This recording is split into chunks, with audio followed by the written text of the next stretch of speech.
All right, everyone, I was about to post the video. It was going to be our lowest sales day, but I just sold the most expensive item that we've ever sold on eBay. So this is like my first reaction. So I'm sitting here, I'm just like shocked and appreciative, like going from like, oh, this is going to be the worst day to now this is going to be the best day this year.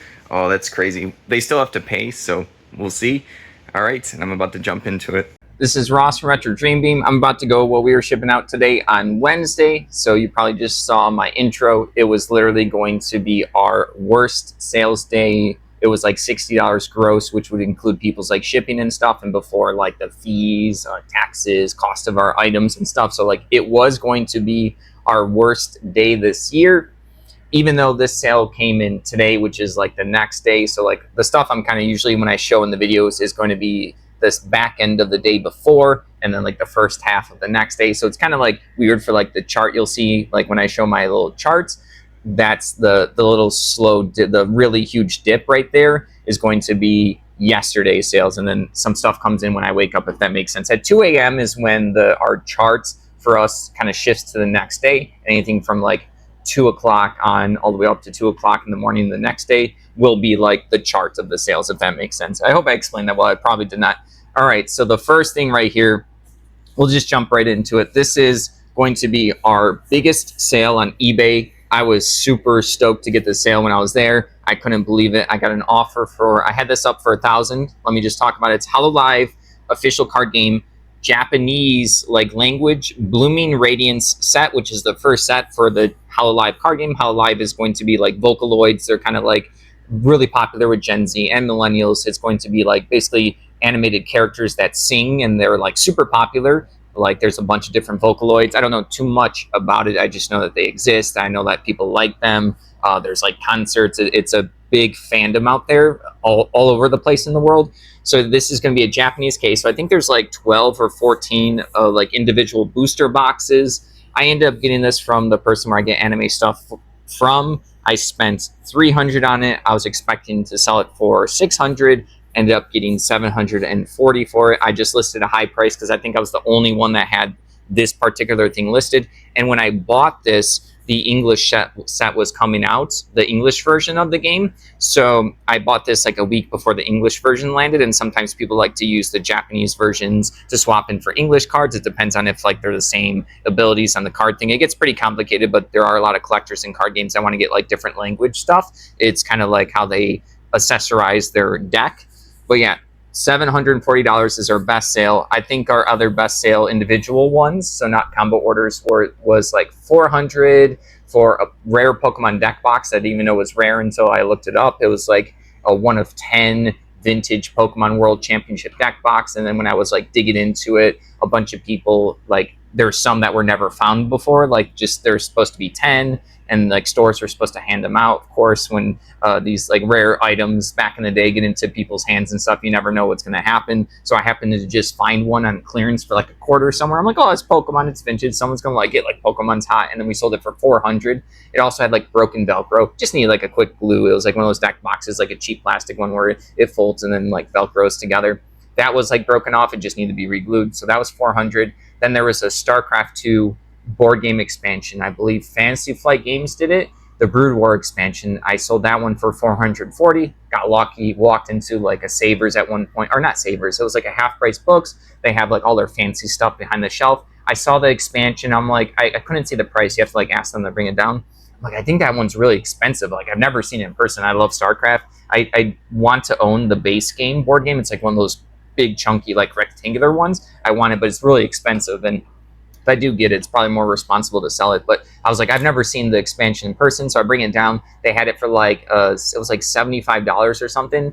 And then I was like, oh, can I count the pieces here? And they allow you to count the pieces if you do it on the counter. So I opened it up. It basically looked like someone opened the game and then they never played it, right? They just read the rules and they were probably like, I don't have friends to play this. It's a complicated game. A lot of people like open up board games and never get around to it because they have a bunch. We've played most of ours, but there's still some that we don't have played. But I'm rambling out at this point. Ended up buying it. I had a coupon at the time for like 20% off, so I got it for like $50. And then, well, I definitely looked it up when I was there. I was like, oh yeah, this one's expensive. Cool. So I got it, sold that for $440. And then Anetta remembers, like, I don't remember this, but we had some kind of like retailer I forgot what brand it was. It was going to be one of those paint racks. So like when you go into like a paint store or like a Warhammer store, there's gonna be those like big racks that hold all of the paint tubs, and it'll have all like the colors. It'll be like, these are the names of the colors. We actually got a hold of one of those paint racks, and I think she said we sold it for like 500 or 600. But this is 740. This is like kind of like seriously, it sounds like dramatic, but this is life changing for us because we were barely getting ahead in the past few months, and then we had to change my brakes, which was basically like $800, just like ripped apart 3 months of progress, which was really sad. But it was nice to get my one of our cars back with the brakes actually working. Couldn't drive it because no brakes, or like it was like metal on metal. It was really bad. This basically recovers that. Yes, there's gonna be fees. Yes, I had to spend 300 into it, but like this recovers it, so we get to like go back on track. So it really does change like everything. It's amazing. All right, enough rambling about that. That was going to be like the header of the video. I'm just gonna go into the rest of the stuff.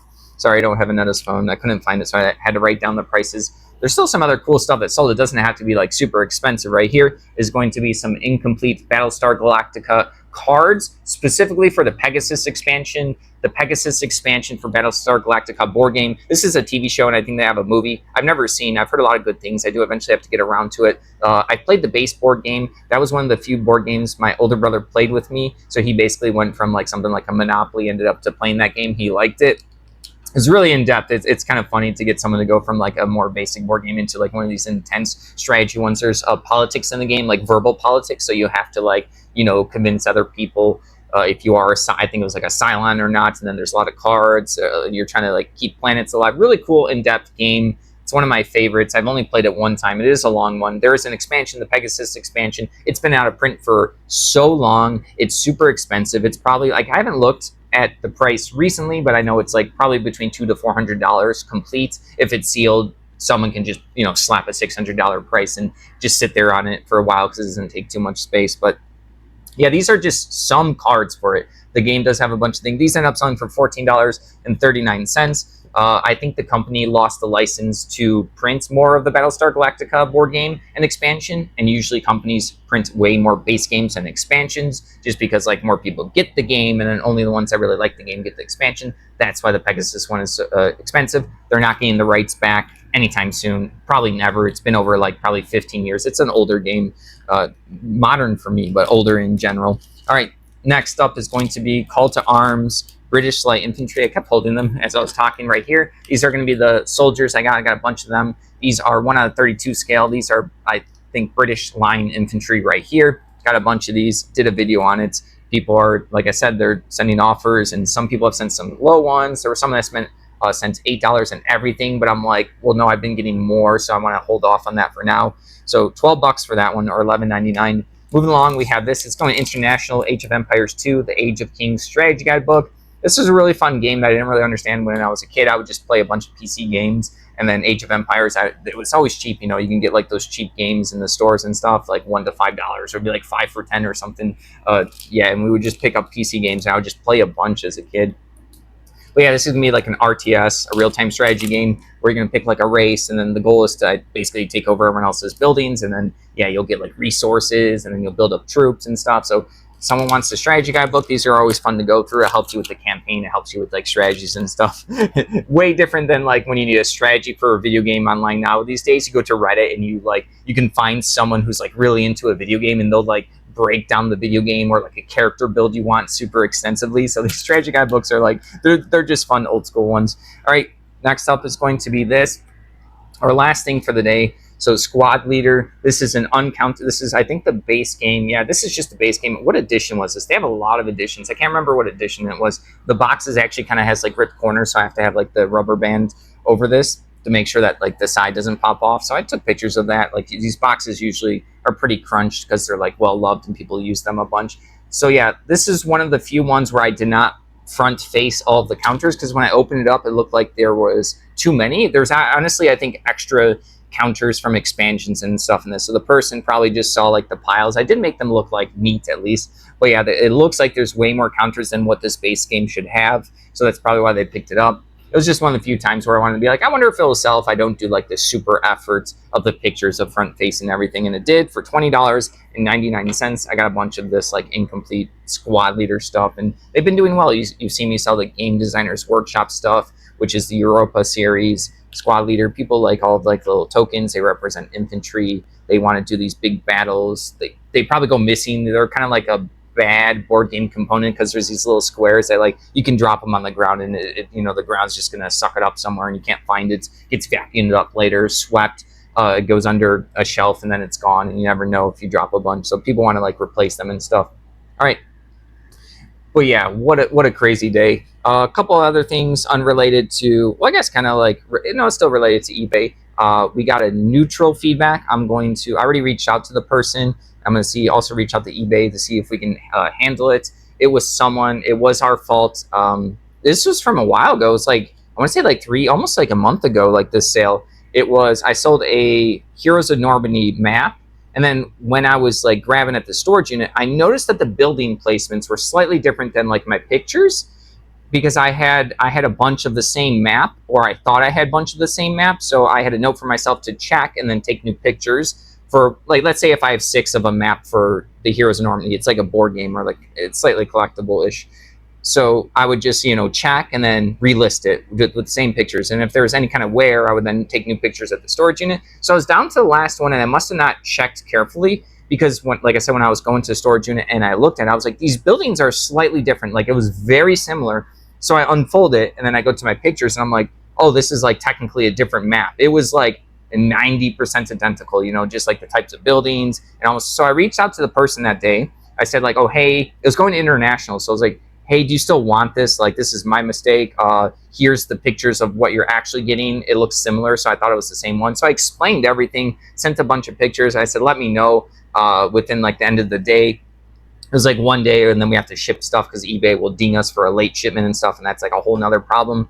So got no response. So I was like, okay, it's going international. I don't want someone to, like, if it ships forever and then they get the wrong map that they didn't want. I was like, I'm gonna feel bad about it. So I canceled the order. Never heard anything from them until the neutral feedback today, and it was in a different language. But I think like when I just looked at it, it kind of basically said like that they didn't get the order. They were like, oh, I didn't get my like item or something. So I reached out to them. I said, hey, I don't know if you got my first message. I re-explained everything that happened. I said, please let me know. We take the feedback very serious. And I also relisted the new one. So I sent them the link of like the new Heroes of Normandy, the correct map that was listed. So I was like, if you still want it, it's still there.